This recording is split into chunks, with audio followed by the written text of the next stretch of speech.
Əslində akkreditasiyalı və peşəkar koçluq həqiqətən də elmi əsasları olan bir peşədir və bir çox ölkələrdə də koçluğun peşə olması artıq qəbul olunubdur.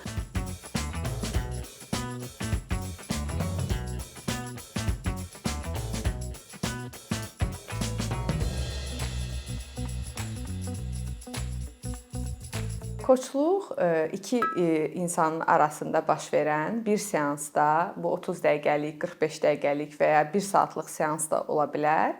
Bu müddət ərzində qarşımızdakı şəxsi biz ona coach deyirik və ya bəzən müştəri də deyirik ona. O şəxsi A nöqtəsindən B nöqtəsinə gedərkən müxtəlif texnikalarla, suallarla dəstəkləmək sənətidir və koçluq, peşəkar koçluqdan mən danışmaq istəyirəm ki, peşəkar koçluq neyroelmə və pozitiv psixologiyaya əsaslanır.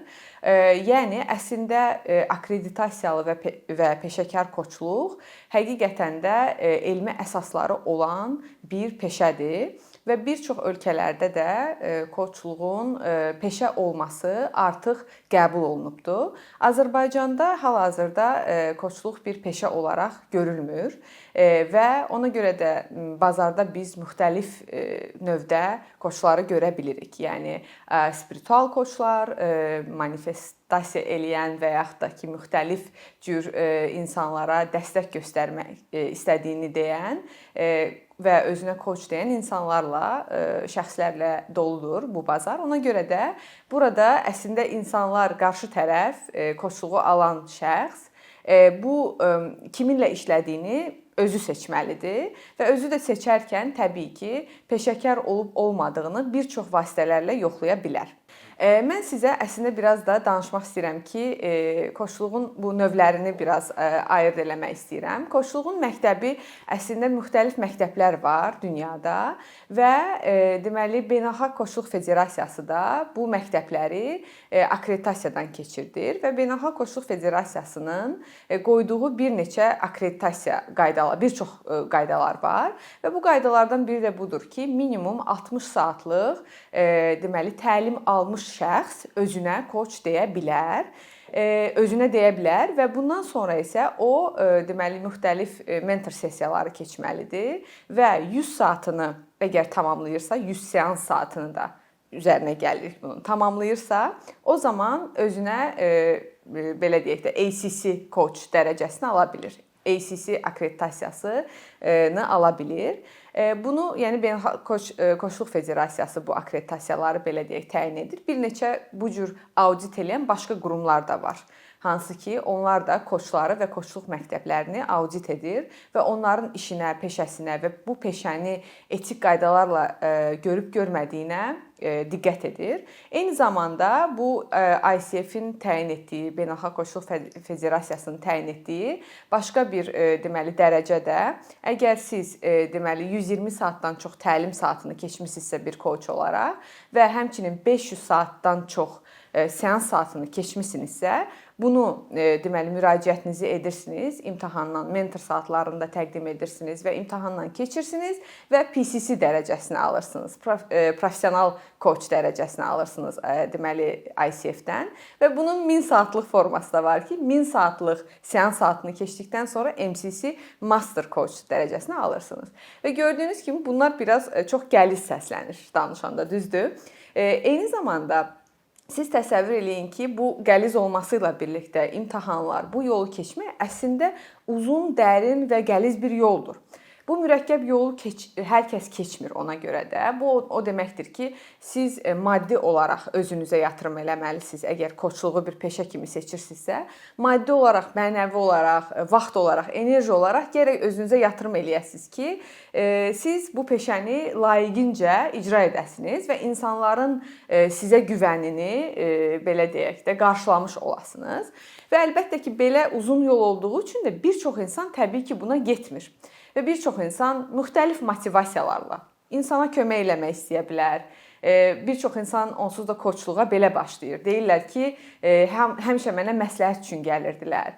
Hamı deyir ki, sən çox yaxşı insanları dinləyirsən və mən də düşündüm ki, elə məndən yaxşı koç olar. və bu şəkildə başlayırlar təbii ki, bir çox insan yola. Belə başlayanda da təbii ki, ən asan və ya büdcəsinə uyğun olan məktəbi gedir seçir. Bu ola bilər ki, 3 aylıq bir məktəbdir. Heç o dediyim 60 saatı keçmir təlim saatı. Və yaxud da ki, oradakı metodologiyalar, oradakı müəllimlərin verdiyi dərslər və s. onlar çox belə deyək, peşəkar deyil və kiminsə məsələn hansısa metodudur, hansı ki bu hardansa təsdiqlənməyib. Yəni universitet kimi düşünün də, yəni universitet belə bir təsdiq alır, bakalavr və biz gedib orada oxuyuruq da bir şəkildə. Amma universitetin də növləri var da, necə ki məsələn Harvard var universitetlərdən deyək top olan və ya bilinməyən, adı bilinməyən universitetlər var. Eləcə də koçluq məktəbləri var. Çox yaxşı məktəblər var, hansı ki o məktəblər həm bahalıdır, həmçinin də onların metodologiyası çox effektivdir. Yəni biz deməli insanlarla işləyərkən bu metodologiyalardan istifadə edəndə həqiqətən də nəticə görə bilirik.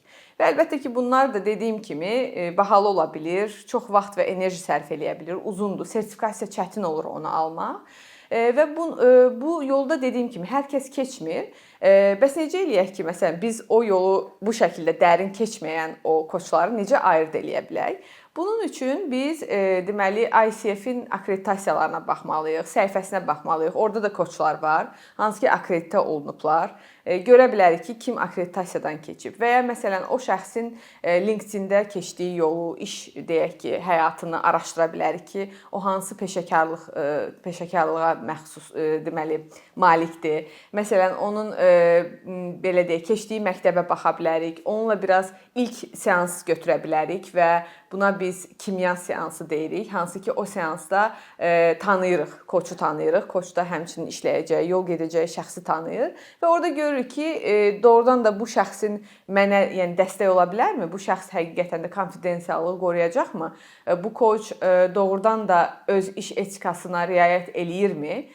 Seansdan kənar nələrsə etmir və yaxud da ki, seansın içində mənə yönləndirmir, öz fikirlərini belə deyək, öz fikirlərini dayatmır, öz fikirlərini mənə yeritməyə çalışmır.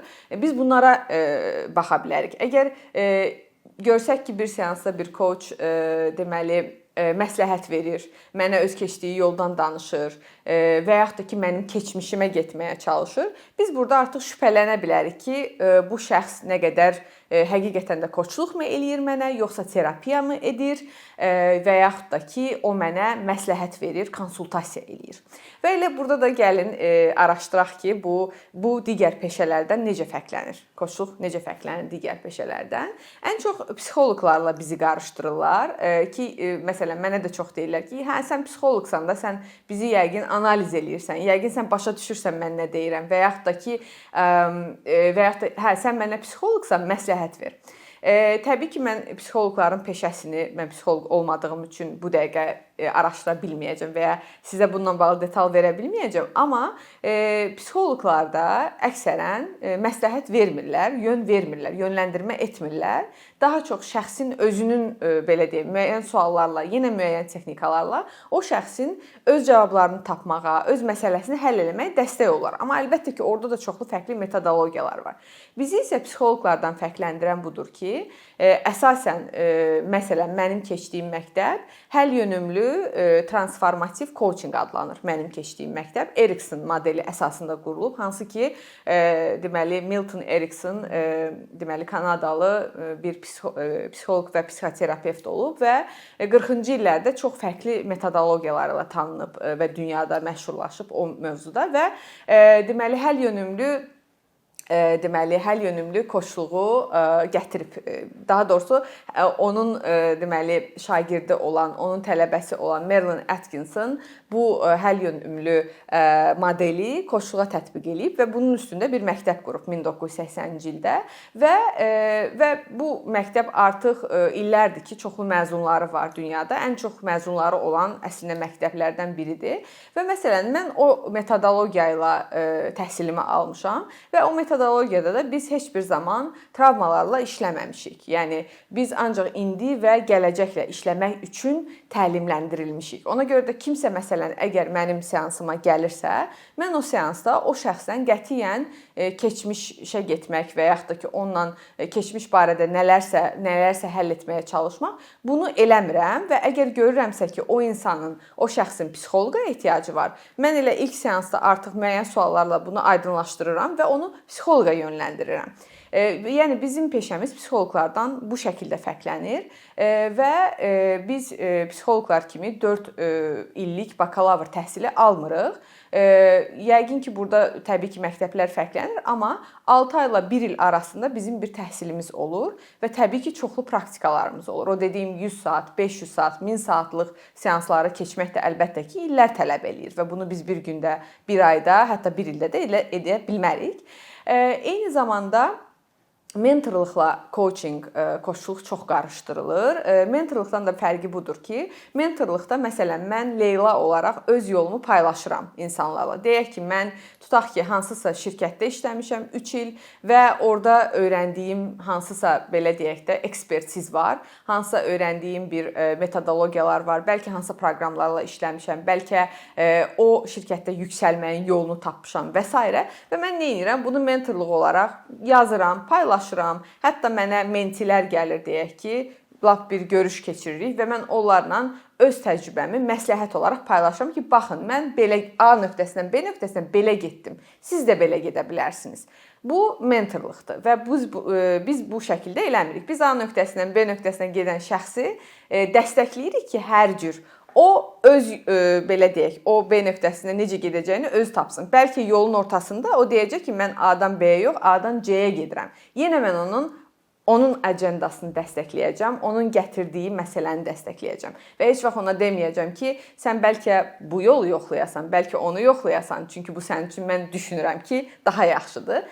Bu şəkildə bir məsləhət vermirik. Konsultasiyadan da bu şəkildə fərqlənir. Konsultantlar da bilirik ki, şirkətlərə məsələn gedirlər və müəyyən sistemləri dəyişdirirlər. Deyək ki, hansısa bir yeni bir yol gətirirlər, metod gətirirlər böyük şirkətlərə və ya departamentlərə, şöbələrə gəlirlər və konsultasiya edirlər. Direktorları ola bilər və ya müxtəlif deyək ki, əməkdaşlara kömək eləyirlər ki, onlar hansısa məsələdə həll yolu tapsınlar. Yəni konsultasiyada yenə öz ekspertizini paylaşmaqdır, öyrəndiyin yolu paylaşmaqdır və bir də motivatorlarla çox qarışdırılır.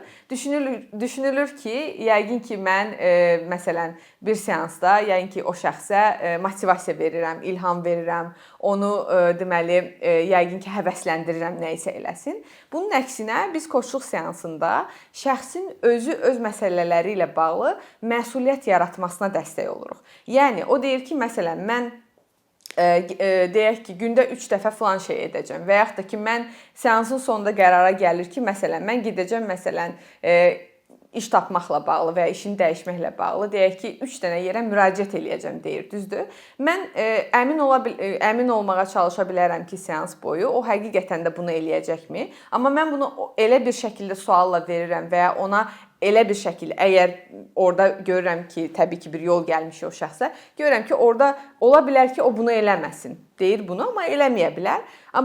Və ona yoxlayıcı müəyyən suallar verirəm ki, biz məktəblərdə bunları öyrədirlər bizə ki, biz o sualı necə verək o şəxsə ki, o başa düşsün ki, və ya o yerdə əminlik yaratsın və özünə məsuliyyət yaratsın ki, həqiqətən də mən bunu eləyəcəm.